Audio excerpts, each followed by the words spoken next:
Hi guys, मैं हूं मोहम्मद नसीम कस्सार और आप देख रहे हैं स्मार्ट माइंड यूट्यूब चैनल। आज की इस वीडियो में हम बात करने वाले हैं कन्वर्ट डेटा टाइप के बारे में। डेटा को कैसे कन्वर्ट करते हैं जावास्क्रिप्ट में। देखिए, कोई स्ट्रिंग है तो उसको नंबर में कैसे कन्वर्ट करते हैं, यदि कोई नंबर है तो उसको स्ट्रिंग में कैसे कन्वर्ट करते हैं। देखिए, जैसे मैंने अभी बोला है कि इसी स्ट्रिंग को नंबर में कैसे कन्वर्ट करते हैं, तो ऐसा नहीं है कि कहीं पर ये कन्वर्ट लिखा है तो कन्वर्ट भी नंबर में कन्वर्ट हो जाएगा, ऐसा नहीं है। मतलब सिर्फ इतना है कि यदि as a string double quotes में यदि कोई नंबर लिखा हुआ है तो हम उसको किसी इंटीजर नंबर में या फिर डेसिमल नंबर में कन्वर्ट कर सकते हैं। ऐसा नहीं है कि किसी भी जैसे सिंपल लिखा हुआ है या फिर नंबर लिखा हुआ है या फिर 100 लिखा हुआ है, इनको नंबर में हम कन्वर्ट नहीं कर सकते। सिर्फ और सिर्फ ये बात है किसी नंबर के लिए। यदि कोई नंबर डबल कोट में एज ए स्ट्रिंग ट्रीट किया जा रहा है तो उसको आप नंबर में कन्वर्ट कर सकते हैं, ठीक है। और नंबर को स्ट्रिंग में कन्वर्ट करने के लिए वही है डबल कोट का मतलब किसी नंबर को यदि आप स्ट्रिंग में कन्वर्ट करना चाहते हैं तो वो भी कर सकते हैं। तो चलिए दोनों मेथड समझेंगे। If you convert a string number to a simple number so you can use string function to int, मतलब किसी स्ट्रिंग को नंबर में कन्वर्ट करने के लिए आप टू इंट स्ट्रिंग फंक्शन का यूज़ करेंगे, ठीक है। यहाँ पर आप देख सकते हैं मैंने यहाँ पे एक वेरिएबल माई स्ट्रिंग के नाम से लिया है और इसको डबल कोट में मैंने एक नंबर लिखा है 32। इसका मतलब है कि ये एक स्ट्रिंग है और आप यदि इसको नंबर में कन्वर्ट करना चाहते हैं तो आप एक फंक्शन यूज़ करेंगे my number dot to int और टू इंट में आपको यहाँ पे डेसिमल, यहाँ पे कितने डेसिमल का नंबर चाहिए वो यहाँ पे आपने पास कर दिया है, ठीक है।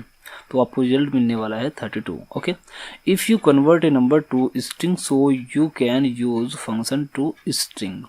तो यहाँ पे देखिए वेरिएबल माई नंबर के नाम से एक वेरिएबल 32 है और इसको मैंने स्ट्रिंग में कन्वर्ट करना है तो उसके लिए टू स्ट्रिंग और उसके बाद डेसिमल नंबर्स यहाँ पे डाल दिया तो ये आपको एज ए स्ट्रिंग कन्वर्ट होकर मिल जाएगा। तो चलिए अब इसका प्रैक्टिकल कर लेते हैं, ठीक है।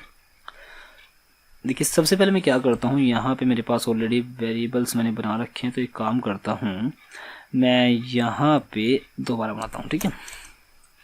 मैं यहाँ पे नम के नाम से एक वेरिएबल बनाया और इसमें मैं एक स्ट्रिंग पास कर लेता हूँ। स्ट्रिंग का मतलब 34, मैंने यहाँ पे नंबर ले लिया, ठीक है। ये एक 34 नंबर आ गया है। अभी मैं यदि यहाँ पे इस नंबर को पास करूँ, ठीक है, नम को यदि मैं पास कर दूँ तो यहाँ पे 34 एज ए स्ट्रिंग यहाँ पे प्रिंट होकर दिखाई देगा और साथ ही ये बताएगा कि ये एक स्ट्रिंग टाइप की एक वेरिएबल है। देखिए, अभी आप ध्यान दीजिएगा, देखिए यहाँ पे 34 आ गया और ये अनडिफाइंड क्यों दिखा दिया, सम, ठीक है। यहाँ पे सम देखिए अनडिफाइंड इसलिए है क्योंकि सम कोई नाम का वेरिएबल मैंने बनाया ही नहीं है, तो यहाँ पे नम पास करेंगे, ठीक है। अब देखिए ये 34 था, अब ये क्या है, एक स्ट्रिंग है। जबकि यहाँ पे आपको दिखाई दे रहा है कि नंबर है लेकिन एक नंबर नहीं है, ये एक स्ट्रिंग है। यदि मैं इसको यहाँ से हटा दूँ, यहाँ पे अब की बार 34 लिख दूँ तो ये आपको रिजल्ट सेम दिखाई देगा लेकिन क्या होगा, नंबर होगा, ठीक है। चलिए अब आगे देखते हैं। मैं क्या करता हूँ, इसको 34 को एज ए स्ट्रिंग ही रखता हूँ। अब मुझे इस स्ट्रिंग को कन्वर्ट करना है नंबर में। तो अभी देखिए एक चीज़ मैं आपको दिखा दूँ ताकि आपको समझ में आ जाए आखिर हम ऐसा कर क्यों रहे हैं। देखिए num2 है, जो इसका मैं 3 यहाँ पे ले लेता हूँ। अब देखिए मैं एक वेरिएबल और बनाता हूँ mul के नाम से और मैं क्या करता हूँ, नम में मल्टीप्लाई कर लेता हूँ num2 की, ओके, num2 की। अब उसके बाद मल्टीप्लाई का मैं रिजल्ट दिखा दूँ आपको क्या आएगा। देखिए मल्टीप्लाई का रिजल्ट आपको क्या मिलने वाला है और उसके बाद यहाँ पे देखिए, यदि आप जावास्क्रिप्ट के नोट्स प्राप्त करना चाहते हैं तो हमारी वेबसाइट www.smartmindcode.in पर विजिट करें। अब देखिए मैंने एक नंबर बनाया 34, एक स्ट्रिंग है और दूसरा नंबर 3 है, जो एक नंबर है, ये एक स्ट्रिंग है, एक नंबर है। इन दोनों की मैंने मल्टीप्लाई कर दी। मल्टीप्लाई करने के बाद मैं इसको यहाँ पे प्रिंट कर रहा हूँ। देखिए प्रिंट का रिजल्ट क्या आएगा वो भी देखेंगे और साथ ही साथ मल्टीप्लाई में MUL में किस टाइप का ये वेरिएबल है यहाँ पे दिख भी जाएगा। तो सेव करके रिफ्रेश करते हैं पेज को। देखिए रिफ्रेश किया तो क्या आया, हमारे पास में रिजल्ट क्या आ रहा है, 102। मतलब क्या हुआ कि यदि हम 34 में, ये एक स्ट्रिंग था, इसको मल्टीप्लाई कर दिया मैंने 3 से, तो ये क्या आया है, एक मल्टीप्लाई में रिजल्ट जो मिला है, हमें मल्टीप्लिकेशन मिल गया है। 34 की मल्टीप्लाई 3 में हुई है और इसका टाइप ऑफ क्या मिला है, टाइप ऑफ हमें मिला है मल्टीप्लाई, मतलब नंबर मिला है, ठीक है। तो सीधी सी बात क्या है कि यदि एक नंबर एज ए स्ट्रिंग रखा हुआ है और उसमें हम किसी सिंपल नंबर की मल्टीप्लाई करें तो हमें मल्टीप्लाई आसानी से मिल जाएगी और साथ ही साथ वो एक नंबर टाइप का वेरिएबल आपको रिटर्न करेगा। यहाँ पे यदि मैं प्लस का यूज कर लूँ तो प्रॉब्लम हो जाएगी। अब आप ध्यान दीजिएगा प्लस में क्या आपको मिलने वाला है। देखिए प्लस में मैंने किया तो देखिए अब की बार 3 4 3 आ रहा है, मतलब 3 4 तो ये और उसमें जुड़ गया है 3 और वेरिएबल किस तरह का बन गया है, स्ट्रिंग टाइप का, जबकि पहले क्या बना था, नंबर टाइप का। ऐसा क्यों हो रहा है, क्योंकि प्लस क्या है, प्लस एक कंकैटिनेट ऑपरेटर है। यदि आपने इसका यूज़ किया है और यूज़ किया है एक स्ट्रिंग और नंबर के साथ तो ये क्या करता है, स्ट्रिंग ही रिटर्न करता है। ठीक है। और यदि मैं यहाँ पे डिवीज़न लगा दूँ तब देखिए रिजल्ट आपको क्या मिलने वाला है। देखिए तब आपको रिजल्ट मिलेगा एक नंबर, क्योंकि 3 4 को यदि मैं 3 से डिवाइड करूंगा तो रिजल्ट आपको यही मिलेगा और साथ ही साथ क्या होगा, ये एक नंबर होगा। तो सिर्फ आपको ध्यान क्या रखना है कि यदि एक वेरिएबल स्ट्रिंग टाइप के नंबर में है और उसको मैं किसी सिंपल नंबर से डिवाइड कर रहा हूँ या फिर मल्टीप्लाई कर रहा हूँ, ठीक है, तो उसका रिजल्ट एज एक नंबर मिलेगा। लेकिन अगर प्लस का यूज़ हमने यहाँ पे कर दिया तब आपको नंबर नहीं बल्कि रिटर्न में स्ट्रिंग मिलेगा। ठीक है।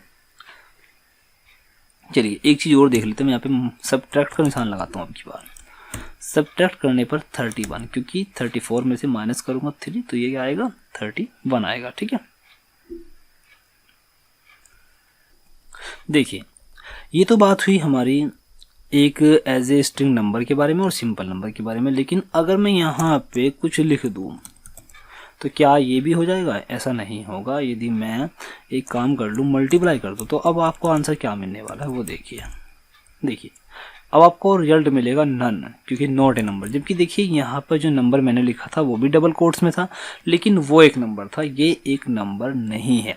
तो सिंपल से आपको क्या बात ध्यान रखनी है कि यदि डबल कोट में कोई नंबर लिखा हुआ है तभी नंबर वाले ऑपरेशन परफॉर्म होंगे, उसके बाद ऑपरेशन परफॉर्म नहीं होंगे यदि डबल कोट में कोई अल्फ़ाबेट लिखा हुआ है। ठीक है। चलिए अब आप समझ लीजिए कि आप किस तरह से नंबर को स्ट्रिंग में और स्ट्रिंग को नंबर में आप कैसे कन्वर्ट करेंगे। ठीक है। अभी देखिए मैं एक काम करता हूँ, मैं यहाँ पर 45 लिख दिया। ठीक है। और 45 लिखने के बाद मैं क्या करता हूँ, मैं यहाँ पे एक काम करूँगा, मैं पता करना चाहता हूँ कि आखिर ये नम नाम का जो वेरिएबल है ये किस टाइप का है। तो मैं यहाँ पर नम को पास कर देता हूँ। ठीक है। देखिए मैं रिफ्रेश करता हूँ तो देखिए 135 तो रिजल्ट था, लेकिन ये बता रहा है कि स्ट्रिंग टाइप का वेरिएबल है। ये क्या है, एक स्ट्रिंग टाइप का वेरिएबल है। क्यों है, क्योंकि इसके जो दोनों तरफ हैं डबल कोट्स लगे हुए हैं और डबल कोट्स एक स्ट्रिंग में लगाए जाते हैं। तो यदि आप किसी नंबर को डबल कोट के अंदर रखेंगे तो उसका मतलब है कि वो एक स्ट्रिंग है। चलिए अब मैं क्या करता हूँ, मैं इस स्ट्रिंग को कन्वर्ट करता हूँ नंबर में। तो नंबर में कन्वर्ट करने के लिए मैं क्या करूँगा, मैं एक काम करता हूँ, सीधा सीधा एक वेरिएबल बनाता हूँ। ठीक है। एक वेरिएबल बनाता हूँ कन के नाम से। कन के नाम से मैंने एक वेरिएबल बनाया और मैं इसको कन्वर्ट करूँगा। तो कन्वर्ट करने के लिए सबसे पहले आपको उस नंबर का वेरिएबल का नाम लिखना होगा जिसको आपको कन्वर्ट करना है। तो नम के नाम से वेरिएबल है, मैंने ये नाम लिख दिया। और 2 आपको कहे में कन्वर्ट करना है, आपको स्ट्रिंग से इंट में कन्वर्ट करना है, इंटीजर में। तो आप यहाँ पे लिखेंगे 2 इंट। ठीक है। 2 इंट लिखना है। और अब आप देखेंगे मैं यहाँ पे कन में क्या स्टोर हुआ है, कन में क्या स्टोर हुआ है, ये जो स्ट्रिंग थी ये कन्वर्ट हुई है नंबर में और वो नंबर यहाँ पे स्टोर हुआ है। और मैं इस कन को यदि यहाँ पे डाल दूँ तो अब क्या रिटर्न करेगा वो देखिए। पहले स्ट्रिंग था, अब एक मिनट, यहाँ पे आपको 2 इंट लिखना होगा। और यदि देखिए मान लीजिए अब यहाँ पे मैं एक काम करता हूँ, एक नंबर लेता हूँ 45। ठीक है। और मैं इसको कन्वर्ट करता हूँ, 45 एक नंबर था, मैं इसको 2 स्ट्रिंग में कन्वर्ट करता हूँ। तो स्ट्रिंग में करने के लिए 2 स्ट्रिंग, ठीक है, 2 स्ट्रिंग। और ये देखिए अब मैं इसको एज ए स्ट्रिंग यूज़ करना चाहता हूँ। तो मैंने इस नंबर को कन्वर्ट कर लिया है स्ट्रिंग में। और स्ट्रिंग में जो नंबर कन्वर्ट हुआ है वो कौन में, CON में स्टोर कर लिया है। और अब CON का मैं टाइप पता करना चाहता हूँ। तो सेव करके पेज को रिफ्रेश करूँगा तो ये आ गया स्ट्रिंग। मतलब ये जो नंबर है 45 जो CON में जो नंबर स्टोर हुआ है वो एक स्ट्रिंग के रूप में सेव हुआ, जबकि यहाँ पे ये नंबर था और अब मैंने इसको स्ट्रिंग में कन्वर्ट करके सेव कर लिया है। ठीक है। तो देखिए, किसी स्ट्रिंग को नंबर में और नंबर को स्ट्रिंग में कैसे कन्वर्ट करते हैं वो सब हमने इस वीडियो में देख लिया है। उम्मीद करता हूँ ये वीडियो आपको पसंद आया होगा। वीडियो पसंद आए तो यार वीडियो को लाइक ज़रूर करिएगा, और यदि आप एक अच्छे वेब डेवलपर बनना चाहते हैं तो हमारे यूट्यूब चैनल को सब्सक्राइब जरूर करिए, क्योंकि हम अपने इस यूट्यूब चैनल पर कोडिंग संबंधी वीडियो अपलोड करते रहते हैं। अभी हमने HTML CSS की वीडियो ऑलरेडी हम अपलोड कर चुके हैं, और अभी जावास्क्रिप्ट चल रहा है, ये पूरा कोर्स अपलोड होगा। उसके बाद PHP, MySQL या फिर C++, ये सभी लेक्चर्स अपलोड किए जाएंगे। और यदि आपको एक अच्छा वेब डेवलपर बनना है तो आपको ये सभी लैंग्वेजेस आने चाहिए।